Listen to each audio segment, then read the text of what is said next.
Hi guys, in previous video we discussed about vectors of Hurt, and also we discussed about its directions, its amplitude, magnitude, its degrees. Now we will calculate vector, our main QRS vector of the Hurt, how we can calculate it. Like the main QR vector, किस तरह calculate करना है? The instantaneous mean vector cannot be determined by recording the ECG. हम सिर्फ ECG record करके जो है इसको नहीं calculate कर सकते. But another vector can be calculated by measuring the amplitude of QRS complex from the ECG. जबकि दीगर जो vectors हैं वो हम calculate कर सकते हैं सिर्फ QRS के complex को देखकर ECG के ऊपर. आपको पता होना चाहिए ECG का QRS complex क्या है, किस तरह होता है. ECG में आप देखते हैं इस तरह की लाइनें आ रही होती हैं, इस तरह के complex आ रहे होते हैं ऐसे, और फिर ये पी कम्प्लेक्स बनता है, फिर ये क्यू आर एस कम्प्लेक्स बनता है, ये क्यू आर एस कम्प्लेक्स बनता है। तो इस कम्प्लेक्स को देखकर ही क्या है आप सीख सकते हैं, आप देख सकते हैं दीगर वेक्टर्स, जबकि मेन इंटरस्टेनियस वेक्टर को आप सिर्फ ईसीजी से नहीं समझ सकते, इसको आपको कैलकुलेट करना पड़ेगा। तो कैसे है? Other vectors can be calculated by measuring the amplitude of QRS complex from the ECG regarding in the standard linked leads. This is called the calculated vector और मीन क्यूआरएस वेक्टर। आप जो है इसको रिकॉर्ड करते हैं in standard Leeds में, और इसको क्या कहा जाता है? कैलकुलेटेड वेक्टर या मीन क्यूआरएस वेक्टर कहा जा सकता है। It is also called the electrical axis of heart or cardiac vector. Calculated cardiac vector is useful in diagnosing the heart disease. अच्छा, हम कैलकुलेट क्यों करते हैं? कैलकुलेट इसलिए करना भी जरूरी है ताकि हार्ट डिजीज को तशखीस की जा सके, हार्ट डिजीज का पता लगाया जा सके. Calculation of mean QRS vector. Calculation of mean QRS vector depends upon the fact that if the amplitude of the QRS complex is determined from ECG recorded at any two standard limb leads, इसको जो है हम calculate कर सकते हैं अगर हमें पता हो एम्पलीट्यूड का क्यूआरएस के, और वो क्यूआरएस जो है ईसीजी के जरिए ही हम देख सकते हैं किसी भी टू स्टैंडर्ड लिंक्स के लीड के दरमियान। The amplitude of QRS complex is in remaining lead can be known from the calculation. अगर हमें दो मालूम है तो दीगर का हम इजीली मालूम कर सकते हैं, क्योंकि आपने पढ़ी है लिंक की, हमने तीन link, lead one, lead two, lead three, हमने पिछली वीडियो में बात की थी, यहाँ पे आप दोबारा भी देख सकते हैं। अगर हमें L1, L2 या L3 में से किसी दो का पता है तो हम तीसरा जो है मेन वेक्टर इजीली कैलकुलेट, अगर हमें ए और L1 और L2 का पता हो तो हम L3 जो है वो मालूम कर सकते हैं कितना होगी। तो इसको कैलकुलेट करना क्यों ज़रूरी है? ताकि हम क्यूआर कम्प्लेक्स को चेक कर सकें, क्यूआर कम्प्लेक्स को देखने के बाद हमें जो डिजीज़ हैं उनका पता चल सकेगा, इसीलिए हार्ट डिजीज़ का।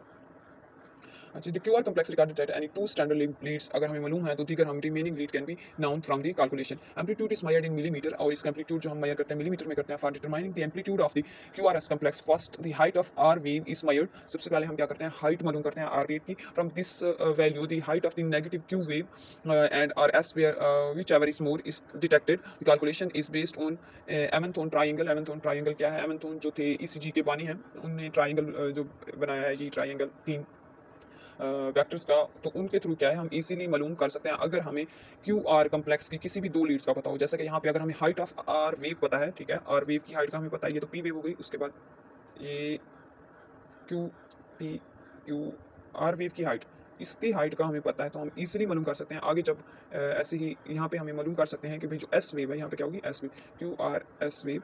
तो एस वेव की हाइट भी हम मालूम कर सकते हैं जब हम उसे कंपेयर करते हैं क्यू वेव के साथ, इजीली मालूम किया जा सकता है by the use of by on based of Einthoven triangle. Einthoven triangle को हम प्रीवियस चैप्टर में बता चुके हैं, वो दोबारा ये बता रहे हैं। स्टेप्स क्या है कैलकुलेट करने के? मीन क्यू आर का वेक्टर को किस तरह कैलकुलेट करना है? And equilateral triangle is drawn on a plain paper.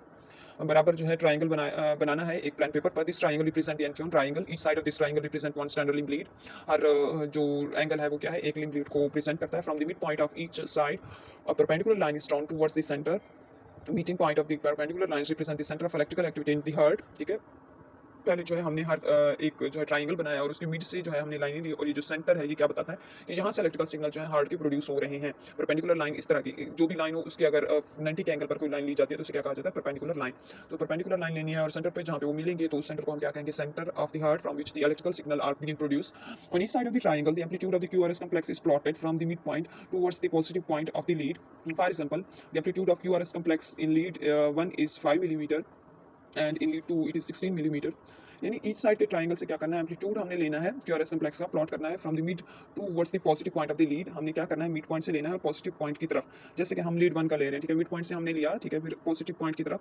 तो इधर क्या है हमारी वो मिल जाएगी हमें, क्या कह सकते हैं, वेक्टर वैल्यू मिल जाएगी। जैसे कि यहाँ पे दिखा रहे हैं, आपने क्या करना है? लीड वन है, जैसे लीड वन, और इसके मिड पॉइंट से क्या करना है? आपने पॉजिटिव वेक्टर की तरफ जाना है। एक सेकंड, यहाँ पे क्या बताया हुआ है?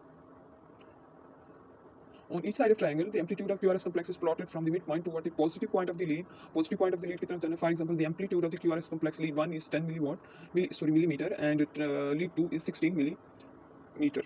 यहाँ पे देखिए पॉजिटिव की साइड, अच्छा मिड पॉइंट था, यहाँ पे हमने मिड पॉइंट लिया. अब हमारी लीड पे अब यहाँ पे देखिए ये साइड क्या है, पॉजिटिव है. ये साइड लीड 1 की पॉजिटिव है, और इनकी पॉजिटिव, इसकी पॉजिटिव यहाँ, इसकी पॉजिटिव यहाँ, इसकी पॉजिटिव. लीड 1 की पॉजिटिव साइड से हमने क्या करना है, मिड पॉइंट से जाना है. ठीक है, मिड पॉइंट से पॉजिटिव लीड की तरफ जाना है. तो पॉजिटिव लीड की तरफ, अच्छा यहाँ पे हम क्यों रुक गए, आगे आपको इधर से भी ऐसे ही करेंगे, मिड पॉइंट से पॉजिटिव की तरफ जाएंगे, इधर भी पॉजिटिव की तरफ जाएंगे. जहाँ पे फिर इनका मीटिंग पॉइंट बनेगा वही उनकी क्या बनेगी, हम इलेक्ट्रिकल वेक्टर कहलाएगा, वही उनका इलेक्ट्रिकल कार्डिक वेक्टर कहलाएगा. इस तरह जो है, अगर हम लीड 1 का करते हैं 10 मिलीवाट है, और अगर लीड 2 का करते हैं वो 16 मिलीवाट, और लीड 3 का करते हैं तो वो कितना है, 6 मिलीवाट है. इधर एनथियोन लॉ देखेंगे, उसके मुताबिक फिर आपको समझ आएगा.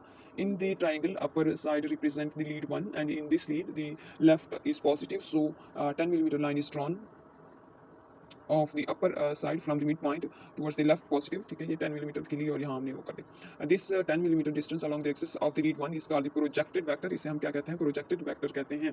क्या कहेंगे, प्रोजेक्टेड वेक्टर कहेंगे. ये क्या है, इसका प्रोजेक्टेड वेक्टर है ये of the lead 1. In the same way the projected vector for the lead 2 is drawn on the right side of the triangle. ठीक है, हम 2 का भी कैसे करेंगे, राइट साइड ऑफ ट्राइंगल पर करेंगे, और डाउनवर्ड साइड पे करेंगे. और किधर गया,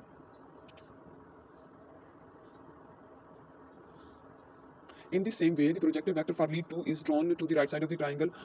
From the positive end of each projected vector, another perpendicular line is drawn towards the interior of the triangle.